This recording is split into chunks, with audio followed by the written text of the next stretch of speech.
खुलुमबाय नोंथांमोनखौ दिनैनि गोथार फुंबिलिनि खौरां फोसावनायाव बिएम सोदोबनि जानानै बयखौबो बरायहरनाय थाबाय। दिनैनि खौरांखौ फोसावनो लादों आं धनन्जय रामसियारिया। दिनैनि खौरां फोसावनायाव माबाफोर गेना गोरोन्थि जायोब्ला निमाहा होगोन होनना आं मिजिंथिबाय।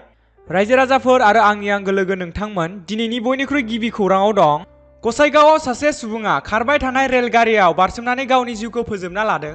क'क्राझार जिल्लानि सिङाव थानाय गसाइगावआव गंसे नखरा माखासे दावराव दावसि जाथाय जानायनि जाहोनाव रेलगारियाव बारसोमना गावनि जिउखौ फोजोबना लादों सासे सुबुङा।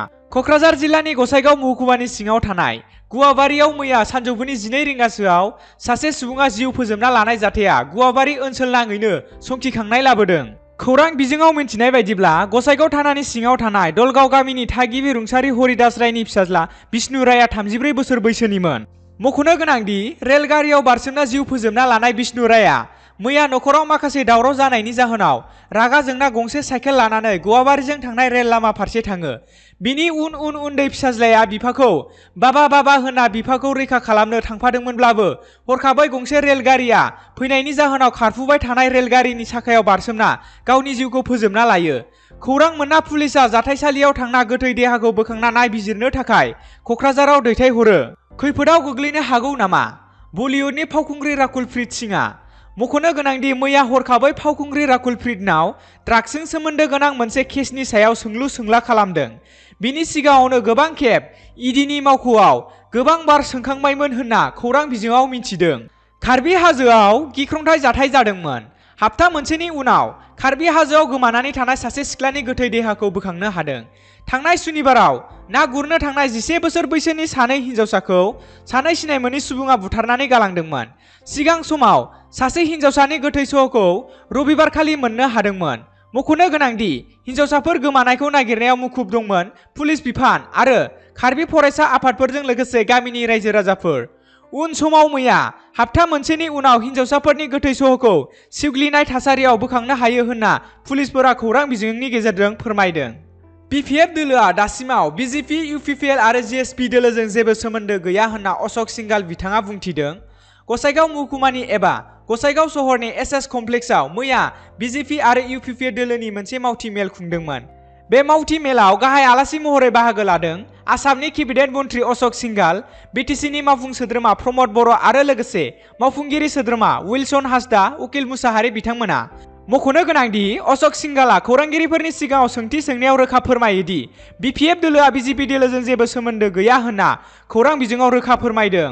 बोरला गावनाय गेम गेलेगिरि सन्जय बर'खौ जौ बिफानाव नायगिदिंगिरि महरै थिसनथाइ होनायनि थाखाय बिथाङा गोजोननाय फोरमायदों। लोगोसे बिथां बोरला गावनाय गेलेगिरि सन्जय बर'आ आसामनि गिबि मन्त्रि डक्टर हिमन्त बिश्व शर्मानिसिम गोजोननायजों साबायखर जासिहरदों।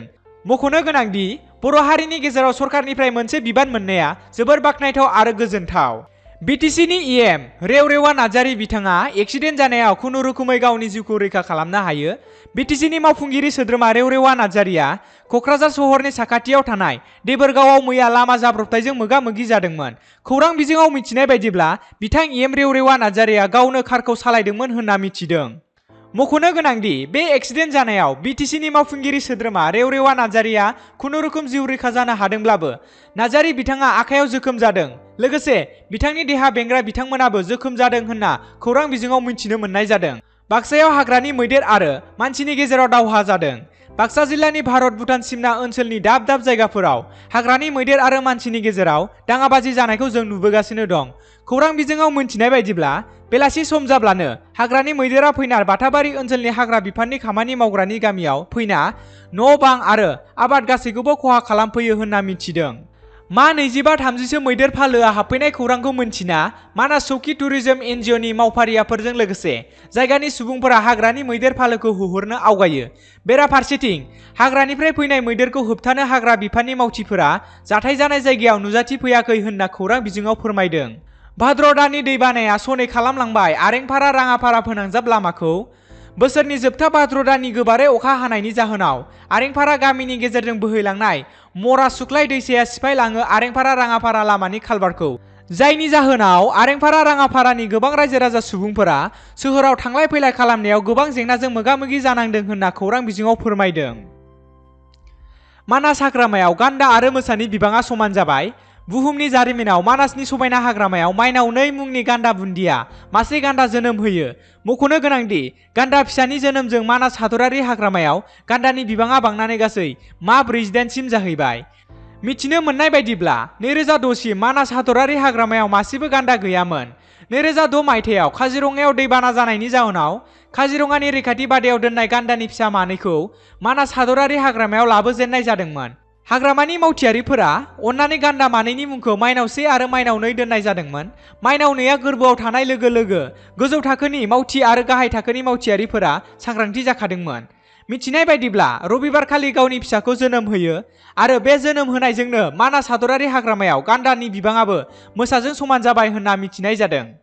चिरां जिल्लानि जिएसपि जोहोलाव सोमला बसुमतारी हस्पिटालाव फाहामथाय लाग्रा गथ' जोनोम जानाय नर्मेल आरो सिजारिं जानायफोरनिफ्राय गोबां रां लानायनि अजद खोनानो मोनबाय दं। मिथिनो मोननाय बायदिब्ला बे देहा फाहामसालियाव सिगां समफोरावबो बेफोरबायदि फाहामथाय लाग्राफोरनिफ्राय गोबां रां जाख्ल'नायनि अजद रायजो राजाफोरा होबोदोंमोन। जाथायखौ मिन्थिनानै मैया फुंबिलि समावनो बिटिआरनि हाग्रा बिफाननि मावफुंगिरि सोद्रोमा रनजित बसुमतारीआ हरखाबै नायबिजिरहैदोंमोन आरो देहा फाहामसालिनि जेंनाफोरखौ सावरायहैदोंमोन आरो लोगोसे लोमजानाय सुबुंफोरजों सावरायलायदोंमोन। बिथांनि सिगाङाव बेरामिफोरा फोरमायदों दि गथ' जोनोम होनाय नर्मेल लोगोसे सिजारिं बेमाराव गोग्लैनाय सुबुंफोरनिफ्राय सिगां समनिफ्रायनो दिनैसिम रां जाख्ल'नायनि अजद लोगोसे बेमारि थाग्रा खथाफोराबो साखोन सिखोन नङा, लोंग्रा दैफोरनिबो जेंना जायो होनना फाहामथाय लाग्रा बेमारि सुबुंफोरा बिथां रनजित बसुमतारीनि सिगाङाव फोरमायथियो। दिनैनि जोबथा रादाबाव दं प्रमद बर' दैदेननाय बिटिआर सोरखारनि रिचिं दा आनरिच 31 आगस्टनिफ्राय फैगौ 20 सेप्तेम्बरसिम गासैबो बिटिआरनि CM, minister, MP, deputy CM, EM आरो एमसिएलइफोरा सानसेयावनो नखरथामनिफ्राय 5 नखरसिम जायगानि बिडिअ, सिडिपिअ, बिसिडिसि, टिसिएलसिसिनि दैदेनगिरिफोरखौ लानानै गोरिब नखराव थांनानै खौरां लाहैना बिथांमोननि जेंनाखौ बोस्रांनायनि मावथांखि लादों। बे हाबाफारिखौनो मैया चिरां जिल्ला बेंटल सेरफां बिसिडिसिनि दालायाव थानाय गोबां गामिनि दुखुथिया नखरफोरनाव दावबायहैदों बिटिआरनि मावफुंगिरि सोद्रोमा रनजित बसुमतारी बिथाङा। बिथां मावफुंगिरि सोद्रोमा रनजित बसुमतारीआ दावबायहैनायजों लोगोसे गोरिब नखरफोरनि दुखु जारलाफोरखौ सावरायनायजों लोगोसे माबा मोनसे होनायनि राहा खालामबोदों। गोबां रोखोमनि सरकारि आसनिफोरखौ थाबैनो मान होनायनि थाखाय सुला लानायजों लोगोसे खोथा होबोदों बिटिआरनि मावफुंगिरि सोद्रोमा रनजित बसुमतारी बिथाङा। दिनैनि खौरां फोसावनाया एसेनोसै। नोंथांमोना भिडिअखौ मोजां मोनदोंब्ला लाइक, शेयार आरो साबस्क्राइब खालामना हो आरो लोगोसे नोंथांमोना बिएम सोदोब चेनेलाव माबाफोर खौरां फोसावनो सानदोंब्ला स्क्रिनाव होनाय नाम्बाराव फोरमायहरनो हागोन। गोजोन्थों।